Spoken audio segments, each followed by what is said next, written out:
নমস্কাৰ বন্ধু বান্ধৱীসকল, মোৰ চেনেলটোলৈ আপোনালোকক স্বাগতম জনাইছোঁ। আজি মই বনাব ওলাইছোঁ এটা পনীৰৰ ৰেচিপি। আহকচোন কেনেকৈ বনাইছোঁ চাওঁ।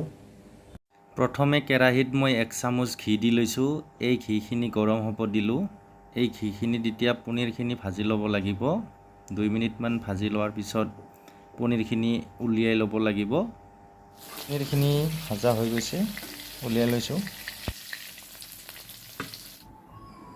পনীৰখিনি ভাজি ৰৈ যোৱা ঘিখিনিত মই আদা নহৰু কাটি থোৱা পিঁয়াজ এড কৰি দিলোঁ। এইখিনি মিডিয়াম ফ্লেমত 2 মিনিটমান ভাজিব লাগিব। ইয়াত আকৌ মই এতিয়া টমেটো 2টা এড কৰি দিছোঁ। এইখিনি চফ্ট হোৱালৈকে মই ভাজি থাকিম। গেছৰ ফ্লেমটো মিডিয়াম ৰাখিছোঁ। এনেকৈ লৰাই থাকিব যাতে কেৰাহীত লাগি নাযায়। এয়া আমাৰ 2 মিনিটমান ভাজা হৈ গৈছে। 2 মিনিটমান ভাজি লোৱাৰ পিছত মই এতিয়া গেছৰ ফ্লেমটো অফ কৰি দিছোঁ। এইখিনি মই এটা মিক্সাৰত উলিয়াই 5 মিনিটমানৰ কাৰণে ঠাণ্ডা হ'ব দিম। আপোনালোকেও ঠাণ্ডা হ'ব দি ল'ব। গেছৰ ফ্লেমটো অফ কৰি ল'ব। আকৌ 2 চামুচ কেৰাহীত তেল দি লৈছোঁ। এতিয়া কাটি থোৱা কেপচিকাম আৰু পিঁয়াজ 2টা ধুনীয়াকৈ ভাজি ল'ব লাগিব। আপুনি যদি মোৰ চেনেলটোলৈ প্ৰথমবাৰৰ বাবে আহিছে, মোৰ চেনেলটো ছাবস্ক্ৰাইব কৰি দিবলৈ নাপাহৰিব আৰু কাষতে থকা বেল আইকনটো দবাই দিব। এতিয়া আমাৰ পিঁয়াজ আৰু কেপচিকামখিনি 2 মিনিটমান ভাজা হৈ গৈছে। এতিয়া আমি আকৌ গেছৰ ফ্লেমটো অফ কৰি দিম। গেছৰ ফ্লেমটো অফ কৰি মই কেপচিকাম আৰু পিঁয়াজখিনি এখন কাঁহীত উলিয়াই লৈছোঁ। এতিয়া আকৌ 2 চামুচ তেল দিছোঁ।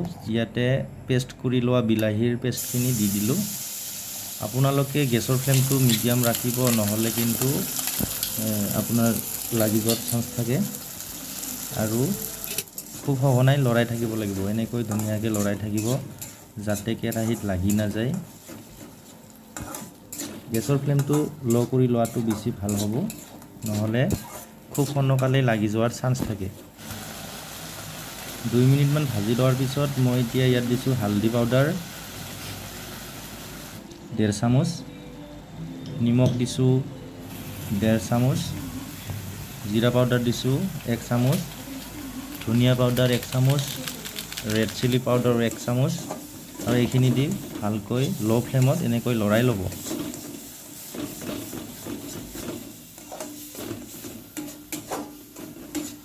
এইখিনি ভজা হৈ গ'ল। এতিয়া মই গেছৰ ফ্লেমটো অফ কৰি দিছোঁ আৰু ইয়াতে 2 মিনিটমান ঠাণ্ডা হ'ব দি তাত 2 চামুচ দৈ মিক্স কৰি দিওঁ। আপোনালোকে দৈৰ সলনি ক্ৰীমো দিব পাৰে, এইটো অপশ্যনেল।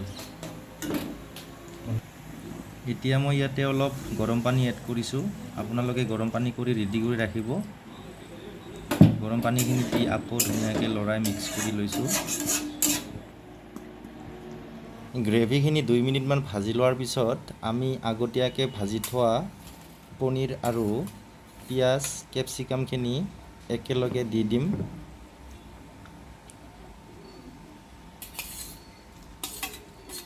এইখিনি দি মই আকৌ মিক্স কৰি দিম। ধুনীয়াকৈ মিক্স কৰি লোৱাৰ পিছত প্ৰয়োজন অনুসাৰে অলপ পানী দিব পাৰে, কিন্তু গৰম পানীহে এড কৰিব। তাৰপিছত 5 মিনিটমান ঢাকনিখন লগাই থোৱাৰ পিছত আকৌ 5 মিনিট হোৱাৰ পিছত খুলি চালোঁ। এয়া আমাৰ পনীৰ হৈ গৈছে।